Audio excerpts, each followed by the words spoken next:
नमस्कार दोस्तों, मेरा नाम है जितेंद्र सिंह और मैं आपका स्वागत करता हूं साइबरेबल यूट्यूब चैनल में। दोस्तों, इस चैनल पर हम आपके लिए लाते रहते हैं कुछ दिल दहला देने वाली रहस्यमय भूतिया कहानियां। तो चलिए सुनते हैं आज की कहानी को। क्या हुआ था उस रात, जरा शुरू से बताओ। हम चाहते हैं कि तुम पहले की तरह खुशमिजाज हो जाओ बेटा, मेरे पिता ने मुझे समझाते हुए कहा। लेकिन मैं उनसे भला क्या कहती। उस काली रात की घटना ने मुझे अंदर तक झंझोड़ कर रख दिया था। विश्वास उड़ गया था मेरा इस बात पर से कि क्या सच है और क्या झूठ। 7 दिन हो चले थे और मैंने न कुछ खाया था और न ही कुछ पिया। महज 19 साल की मैं भला करती भी क्या। अपने करीबी दोस्तों को एक साथ एक एक करके मरते हुए जो देखा था।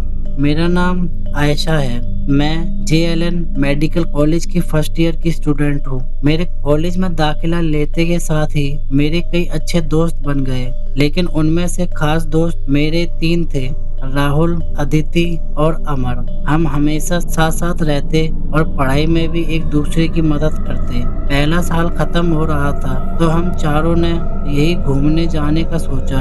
अमर अजमेर का था मगर हॉस्टल में रहता था। उसके पापा के पास एक कार भी थी जो वैसे कभी कभार चलने दिया करते थे। जब अमर ने अपने पिताजी से इजाजत मांगी ट्रिप पे कार ले जाने की तो वो आराम से मान भी गए। हम बेहद एक्साइटेड थे इस ट्रिप के लिए।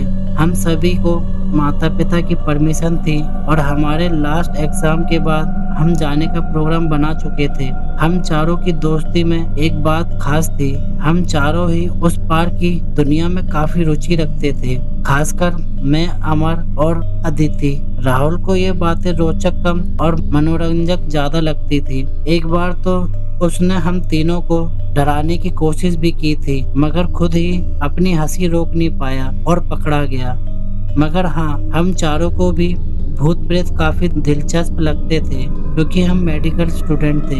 हमने ऐसे बहुत सी चीजें पहले ही साल में देख डाली थी जो आम लोग नहीं देखते। इससे हमें डर भी कम लगता था। तो हम 4 चल पड़े अपनी मंजिल की ओर। हम रात को सफर पर निकले थे और रास्ते भी धुंध की चादर से ढके पड़े थे।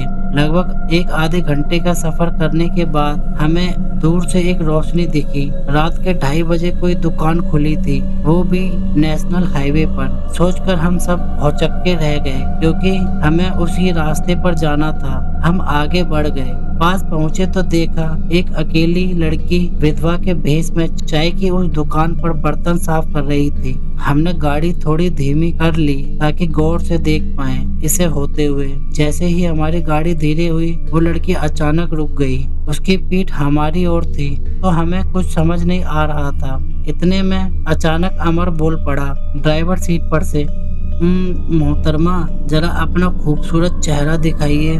मैं और अदिति दोनों गुस्से में आ गए और कहा, चुप रहो, ये क्या बदतमीजी है, परेशान क्यों कर रहे हो उन्हें। अमर मुड़ के सफाई देने ही वाला था कि अचानक मानो अंधेरा सा हो गया। रात का वक्त था पर दुकान की रोशनी को क्या हुआ सोचते हुए हम सब ने साइड में देखा तो भौचक्के रह गए। पूरा दुकान गायब हो गया, मानो वहाँ कभी कुछ था ही नहीं। हम सबको लगने लगा मानो कोई सपना देख रहे हैं। अमर ने गाड़ी दौड़ाई मानो उसके जान पर बनाई हो। पता नहीं कितना दूर तक जाने के बाद हम सब ने सांस ली। सब हाफ रहे थे मानो दम घुट रहा था। वो क्या था यार, मैंने पूछा रोती आवाज में। पता नहीं, अदिति बोली, पर बड़ा ही भयानक था। हाँ बिल्कुल सही, ऐसी किसी की उम्मीद नहीं थी, राहुल बोला बौखलाया हुआ। अमर चुप था मानो उसे सांप सूंघ गया हो। तो ठीक है, मैंने पूछा। कोई जवाब नहीं आया। उसके हाथ कांप रहे थे और कांपते हुए उसने आगे की ओर अपनी उंगली से इशारा करते हुए कहा, ओह माय गॉड, वो सामने खड़ी है। मुझे कुछ याद नहीं है ठीक से, मगर जब मैंने सामने देखा वो विधवा नजर आई। जब कार की हेडलाइट उसके चेहरे पर पड़ी तो वह कुछ भी नहीं थी, न आंखें न आंख न कुछ। उसके गले पे एक बड़ा सा निशान था मानो किसी ने उस पे वार किया हो और उसकी दूधिया सफेद साड़ी खून से लाल हो रखी थी पेट के पास। मुझे बस चीखने की आवाज याद है। हम सबकी और फिर कुछ नहीं था। जब आंखें खुली तो मैं सदर अस्पताल में थी। मेरे माँ बाबूजी पास में बैठे हुए थे। बस एक ही सवाल पूछा था मैंने उनको, मेरे दोस्त कहाँ है माँ। माँ की आंखें भर आई। और उन्होंने बोला, बेटा तुम लोगों का कार एक्सीडेंट हुआ था, तुम्हारे दोस्त जिंदा नहीं बच पाए, उनके शव की बॉडी भी नहीं मिली, बस तुम मिली थी उस कार में बेहोश। उस रात अस्पताल में जब गए थे मैंने एक आहट सुनी, हल्की सी, लगा कि मानो कोई दरवाजे के पास खड़ा है। जब नजर साफ करके देखा तो कपड़ों से लगा कि वो अदिति थी। 1 मिनट के लिए मेरी आंखें भर आई। तुम जिंदा हो मुझे पता था। इतना कहते ही वह सामने आई। मेरे मुंह से चिल्लाहट निकल पड़ी। वो अदिति का ही 100% शब्द था जो चल रहा था। उसकी हालत मैं शब्दों में बयान नहीं कर सकती, बस इतना कह सकती थी, मेरी चीख से सब डर गए थे।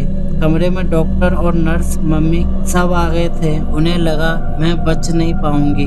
बच तो मैं गई थी, मगर उस दिन से हर रात आज तक वो मुझे दिखाई देती है, कभी घर के आंगन में तो कभी मेरे कमरे के अंधेरे कोने में। वो मेरे सपनों में भी आते हैं और उनके साथ क्या हुआ होगा मुझे रोज नई विभत्स घटनाएं दिखाते हैं। मैं जिंदा तो हूँ मगर इन दृश्यों को सह नहीं सकती। कैसे बताऊं पिताजी को कि शायद किसी अनजान वजह से मैं शारीरिक तौर पर यहाँ हूँ, मगर मेरी आत्मा अभी भी उस हाईवे के किसी जंगल में कैद है जहाँ हर रोज मैं अपने दोस्तों की मौत देख रही हूँ। फिर भी हिम्मत जुटाकर मैंने पिताजी को ये बातें बता दी। मेरी कहानी सुनने के 4 दिन बाद पिताजी अचानक मुझे और माँ को ट्रिप पे ले जाने की बात कही, रोड ट्रिप भंगड़ की ओर। जब माँ जाने से इनकार किया तो हमें जबरदस्ती बीच रास्ते में ले गए। मैं इस बार के ट्रिप से जिंदा नहीं लौटी, बस पापा लौटे और उनकी हालत मेरी तरह थी। उन्होंने ये घटना फिर चाचा को बताई और फिर उनके साथ भी वही हुआ और कहानियाँ खत्म हो जाती है। तो दोस्तों ये थी आज की कहानी। अगर आपको ये कहानी अच्छी लगी हो तो इस कहानी को लाइक करें, कमेंट करें और अपने दोस्तों के साथ फेसबुक और व्हाट्सएप पर शेयर करें। और अगर आपको ये भूतिया कहानियां सुनना अच्छा लगता है तो हमारे साइबर एविल यूट्यूब चैनल को सब्सक्राइब जरूर करें और बेल आइकन को ऑल पे सेट करना ना भूलें। और दोस्तों हमारी बाकी वीडियोस भी जरूर देखें और वीडियो पूरी देखने के लिए धन्यवाद।